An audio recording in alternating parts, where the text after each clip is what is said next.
un test médical détecte correctement 95% de malades. Tu passes le test, le résultat est positif. Est-ce qu'on peut dire qu'il y a 95% de chances que tu sois réellement malade? Beaucoup d'étudiants vont répondre oui, et ils ont tous tort. Pourquoi? La réponse, tu vas la voir dans cette vidéo. Et en passant, ce concept s'appelle les probabilités conditionnelles. Dans cette vidéo, tu vas enfin comprendre, sachant que ça signifie vraiment, concrètement. J'ai préparé un quiz que je t'invite à le faire vraiment à la fin de cette vidéo pour vérifier si tu as bien compris, c'est-à-dire si tout est rentré dans la petite tête ou pas. Ça prend 2 minutes. Et là, tu vas avoir le cœur net. Alors, c'est quoi une probabilité conditionnelle? Je vais partir sur un exemple concret de la vraie vie. Ce n'est pas juste un cas d'école. C'est avec mon site amoilestat.ch qui est un site dédié pour les cours de statistiques en soutien.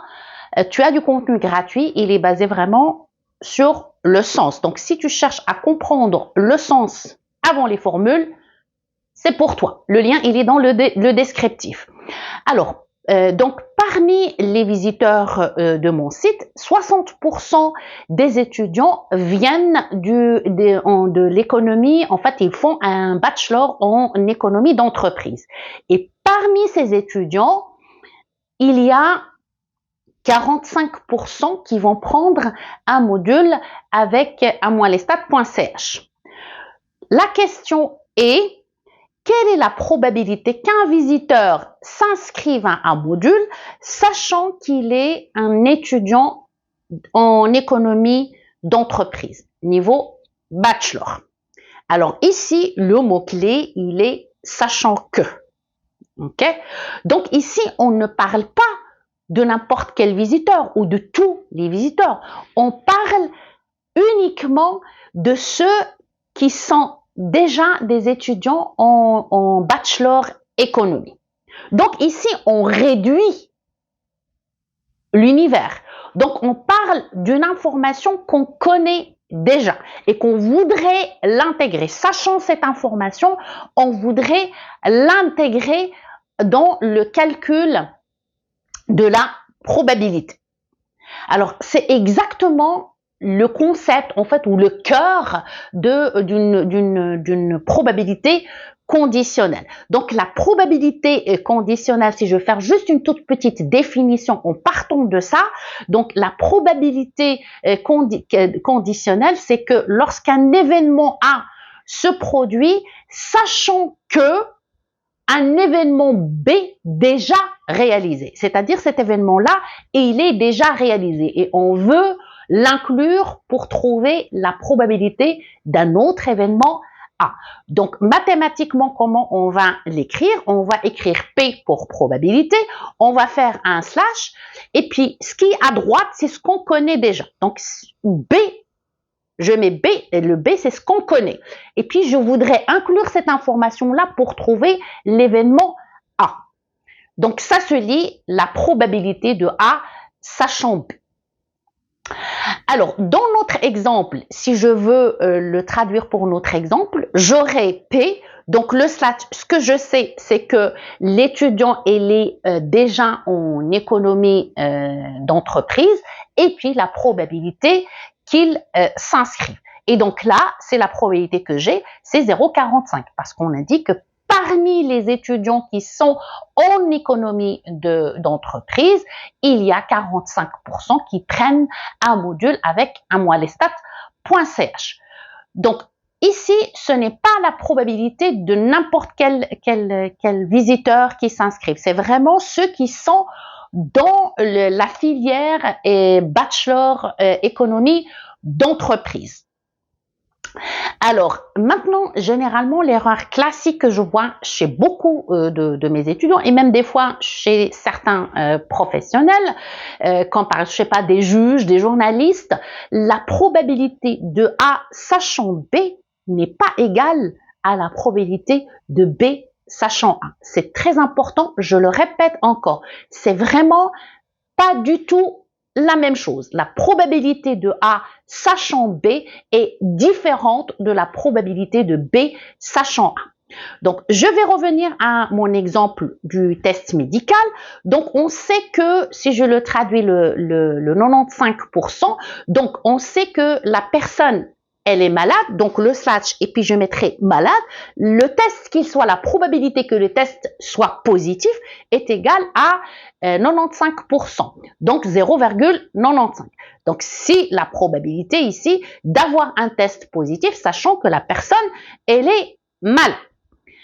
Mais si on veut savoir l'inverse, c'est-à-dire que je voudrais savoir, comme je l'ai dit dans la question même, le test, il est positif. Est-ce que la personne, elle est réellement malade? Eh bien, ces deux probabilités, c'est pas du tout la même chose. C'est plutôt l'inverse. Donc, je vais le concrétiser un tout petit peu avec un exemple aussi. Donc, si je prends par exemple, on imagine qu'on a une maladie qui est rare, elle touche à peu près une personne sur 1000. D'accord? Donc, ça veut dire que sur les 1000 personnes testées, en moyenne, il y a un seul vrai malade.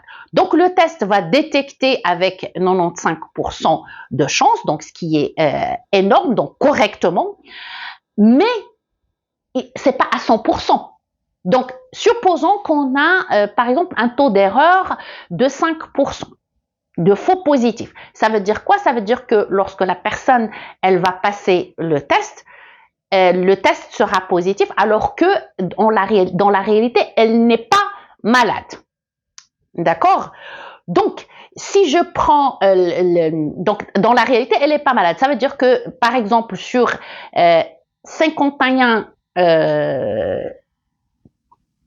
sur par exemple, sur les 999 personnes saines, environ, on va avoir, dans ce cas, si j'ai 5%, donc j'aurai 50, à peu près, 50% qui vont avoir un test positif, alors qu'en réalité, elles ne sont pas malades. D'accord? Donc, si je prends 51, par exemple, personnes, donc ça, c'est d'une manière un petit peu intuitive. Donc, si je prends 51 personnes positives, donc une seule personne est vraiment malade. D'accord? Donc, ça veut dire ici, si c'est une seule personne sur les 51 qui est réellement malade, donc ça veut dire que j'ai à peu près 2% qui est réellement malade. Donc, ce n'est pas 95%. Alors, tu vois, la confusion, des fois, elle est presque naturelle, entre parenthèses, mais en fait, ça peut avoir quand même des graves conséquences en médecine, en justice, et ben tout simplement dans la vie quotidienne. Donc, ce que j'aimerais que tu retiennes, les points essentiels à retenir. Donc, la probabilité conditionnelle mesure la probabilité d'un événement A en tenant compte ou en sachant qu'un autre événement B, il est déjà réalisé. Et que P de A, sachant B, est différente de P de B, sachant A. La vraie question maintenant, comment on va calculer? Supposons qu'on a P de A sachant B et qu'on aimerait calculer le P de B sachant A. Ce que j'ai fait d'une manière un petit peu intuitive. Mais là, concrètement, comment on peut calculer cette probabilité, c'est-à-dire l'inverse qu'on cherche? Eh bien, c'est ce qu'on va voir pour la partie 2. C'est ce qu'on appelle le théorème de Bayes. Et tu vas voir d'une manière un petit peu plus visuelle. Donc, ça va être le sujet de la prochaine vidéo. Et si tu veux aller plus loin, va jeter un coup d'œil sur le site. Commence déjà par le contenu gratuit. C'est vraiment si tu cherches surtout le sens avant le formule, à comprendre à quoi ça peut servir les probabilités.